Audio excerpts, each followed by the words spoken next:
안녕하십니까, 장계황입니다. 오늘은 남남 갈등에 대해서 함께 토의를 한번 해볼 수 있도록 하겠습니다. 우리 사회 너무 심각하죠?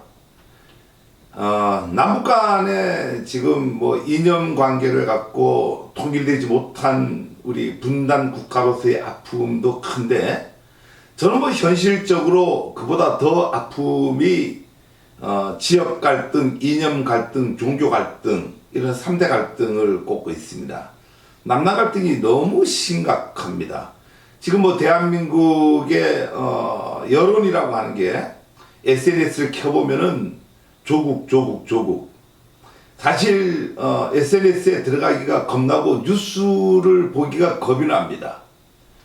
누가 잘했고 못했고를 떠나갖고 어떻게 한 국가 내에서 이렇게 갈등적 요소가 클 수 있을까라고 하는 어떤 이 부분에 대해서는 우리 사회는 되게 심각하다고 볼 수 있습니다.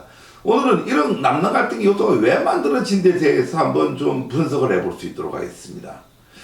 우리가 뭐 많은 사람들이 조선이 왜 망했느냐 이렇게 얘기하면 사색 당파 때문에 망했다 이렇게 얘기합니다. 그러나 절대 그렇지 않습니다. 사색 당파라고 하는 것은 위대한 민주주의였죠. 우리 뭐 여러분 너무나 잘 알다시피 조선 왕조 600년이라고 하는 것은 세계에서 가장 큰 왕조입니다. 이렇게 오랜 기간 동안에 한 왕조가 이렇게 유지될 수 있었던 우리 조선이 600년 갈 수 있었던 것은 아마 잘 짜여진 어떤 제도 속에서 잘 갈 수 있지 않은가 생각합니다.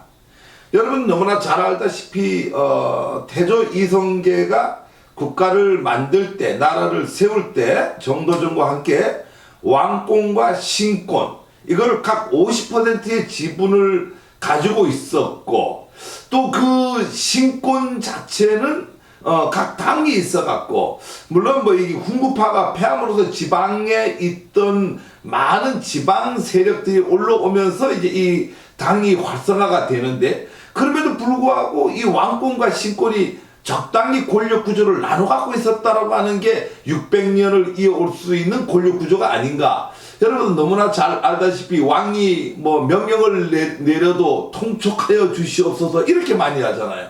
애국에서는 그 당시 유럽이나 이런 쪽에서 상상을 할 수 없었던 부분이죠. 상상을 할 수 없었던 부분들이 우리 조선사에서는 왕이 명령을 내리더라고 하더라도 신하들이 통촉하여 주시옵소서 이렇게 함으로써 이 신권이 왕권을 항상 견제할 수 있는 어떤 제도적 장치 뭐 이런 것들이 참 잘 민주주의가 그 민주주의라고 하는 것보다도 어떤 합리적 통치가 만들어졌기 때문에 600년이라고 하는 어떤 권력 구조가 유지될 수 있었는데, 문제가 된 것은 바로 인조반정이죠. 인조반정 이후에 이제 서인들이 권력을 일당 독재로 잡고, 그 서인 중에서 노론이 정권을 잡으면서 일당이 하나의 정권을 잡으면서 대한민국은 조선 사회가 때로는 이제 망조의 길로 들어서게 된다라고 하는 거죠. 권력이 한번 집중이 된다라고 하는 것은 고인물은 썩기 마련이다 이런 식으로 권력이 문제가 되는 거죠. 이게 이제 세도 정치가 만들어지게 되죠. 그러다 보니까 이 세도 정치 속에서는 왕의 권력이 아까 신권과 왕권이 각 50%씩 갖고 있던 권력 구조가 허물어지게 되고, 여러분 잘 알다시피 철종 같은 경우에는 뭐 9살 때 등극을 해갖고 아무도 모르는 능력이 없고 국가를 통치할 수 없는 사람을 왕으로 안치켜놓고 외척 정치를 하는 거죠. 우리가 세도 정치다 이렇게 얘기를 하는데, 그럼으로써 이제 이 노론이 권력을 집중을 하게 되고, 이 집중화된 이 노론의 권력의 마지막 이 영수가 바로 여러분 잘 알고 있는 이완용입니다. 그러니까 나라를 팔아먹게 되는 거고, 그 나라를 팔아먹는 과정도 뭐 다음에 한번 제가 자세히 한번 또 설명을 드리겠습니다만은, 그래서 그 노론의 그 엄청난 세력이 일제 41년간에도 그네들이 또 사회의 주류가 된다라고 하는 이 부분입니다. 그 주류가 41년간 통치, 그 친일주의자들이 통치를 하고 해방이 되면서 반민특위를 통해서 그자들이 사라져야 되는데, 여러분들 너무나 잘 알다시피 프랑스 같은 경우는 드골이 어떻게 했죠? 수많은 이 유태인을 학살하고 한 나치에 대해서 협조하거나 동조한 사람 약 10,000여 명을 사형을 시켰습니다. 그 사형을 시킴으로써 적어도 그 사형을 시킨 게 잘했다 못했다를 떠나갖고, 적어도 프랑스에는 앞으로 만약에 나치 독일 같은 사태가 일어난다라고 했을 때 절대 거기에 부역을 하거나 협조하는 자는 앞으로 없다라고 하는 부분이야. 이 큰 교훈이죠. 근데 우리는 이런 교훈을 일제가 망하면서 패전을 하면서 우리도 그런 기회를 얻었는데도 불구하고 이 반민특위가 이승만 전 대통령에 의해서 해체가 됨으로써 어떻게 됐죠?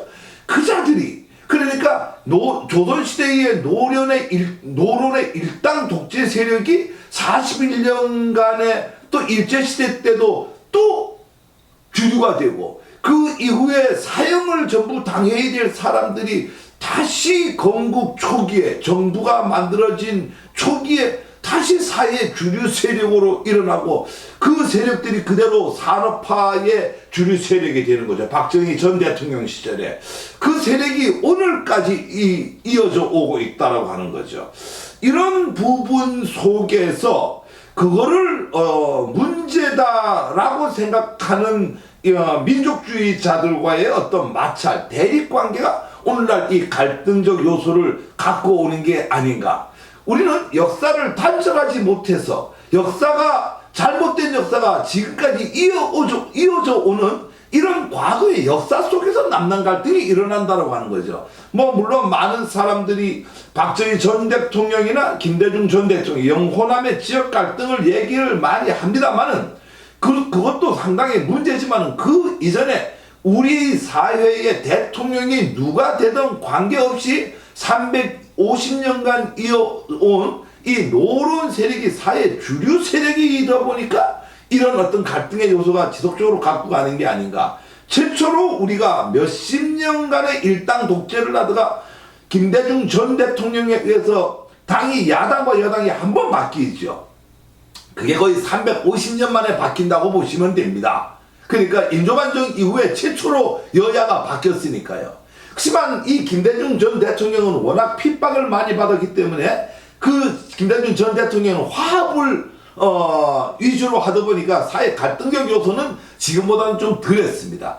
그 다음에 이제 이 노무현 전 대통령이 등장을 하면서 본격적인 갈등적 요소, 그러니까 정치에 의한 지역 갈등 이외에 사회의 주류 세력과 권력과의 갈등이죠. 대통령이 됐기 때문에 이 세상을 바꿀 수 있다라는 호기로서의 등장을 했는데 안 바뀐다라고 하는 거죠. 검사들하고 대화를 나누는데 이런 유명한 일화가 있죠. 나랑 한번 해보자는 겁니까? 이게 대통령이 됐지만 마음대로 안 된다라고 하는 거예요. 즉 사회의 경제계, 언론계, 학계, 정보기관, 교육계, 이런 5개의 큰 그룹 속에서 우리가 요즘에는 그런 거를 적폐라고 이렇게 표현을 하는데, 그들과 노무현 대통령이 한번 맞짱을 떴다 이렇게 얘기할 수 있죠. 해보니 안 되는 거예요. 조선일보하고 한판 전쟁을 벌였는데도 안 된다라고 하는 거죠. 왜?